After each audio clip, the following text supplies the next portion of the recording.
Hello! So, sorry, hindi nag-upload. Update ko lang kayo dito sa aking work.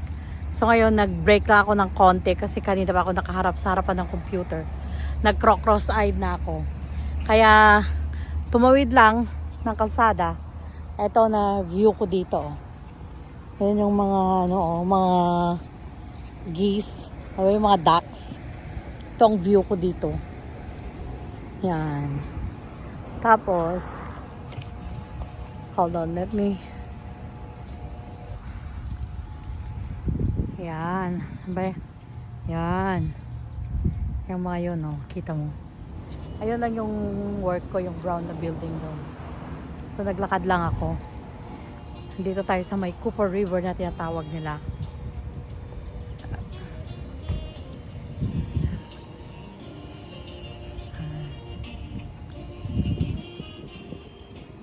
Kaya, nangawit yung mata ko.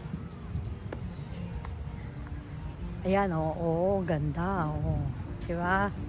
Ito sa work ko to.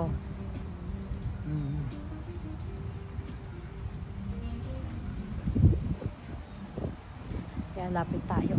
Oh, yan. Tama yan. Yan. Sarap-sarap ng hangin. Kasi, oh. Tawag dito Cooper River. Mahaba to eh. Yan. Ayun, maganda dito kahit ayan, kahit metropolis. Ayan, oh, kita yung mga naglalakihang building dyan. Yun ang work ko, yun. Ha? Kahit naglalakihang building, wala kang makita. Malinis. They keep it clean. Walang mga baso-basura. Kaya, oh, ganda oh, wow. Oh, di ba? Sarap sana nandun ako.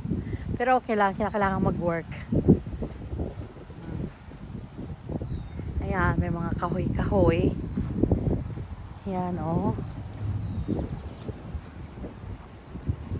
So, pulang muna tayo dito sandali. Kahit mag-rest lang ng 15 minutes para magbago yung isip, yung utak, ma-refresh. Ayan o, meron po dito. Ayan. Ang ganda. Ayan. Ito yung view ko. Ngayon, masyado akong nangawit yung kakatingin sa computer. May mga inaayos ako. At, hindi na mag-function yung mata ko. So, pag yung mata is napagod, pati utak. Ngayon, magkakamali ka pag yung masyado na yung nakatutok ka sa computer tapos ang haba na yung oras mo na ginugugol sa pagtitingin ng mga sulat-sulat at kung ano-ano. So, ang gagawin para maiwasan ang pagkakamali, ang mga errors, ang gagawin mo, you have to step out. So, kaya yun to ang ginawa ko. Nag-step out ako of the building, which is maganda yung weather, hindi siya mainit. It's 2 o'clock in the afternoon. Maganda yung weather, at ito mahangin-hangin. At upo ako dito ng kahit man lang, 10-15 minutes para lang mag-relax. Habang nakikita mo dito yung mga kahoy, tapos yung mga pato, yung mga wild ducks, yung mga yan. Yan yung mga lumilipad pag taglamig sa Canada, pupunta sila dito, lilipad sila dito, ganon. Tapos ayan, nakikita niyo yan, oh. Yun nga lang, wala akong alam na nagsiswimming dyan kung magsiswimming. Bawal yata mag-swimming sa Cooper River na yan. So, ginagawa lang nila is boating, mga ganon-ganon, gliding, ganon-ganon. Yun lang ang dito. Yeah. Tapos dito rin sa Cooper River Park na to, nung Saturday na nag-spot check ako sa work. So pumunta ako ng 2:30 ng madaling araw. Nakita ko dito may mga nagja-jogging. May mga may mga babae na mag-isa lang na nagja-jogging. So very safe ang lugar na to.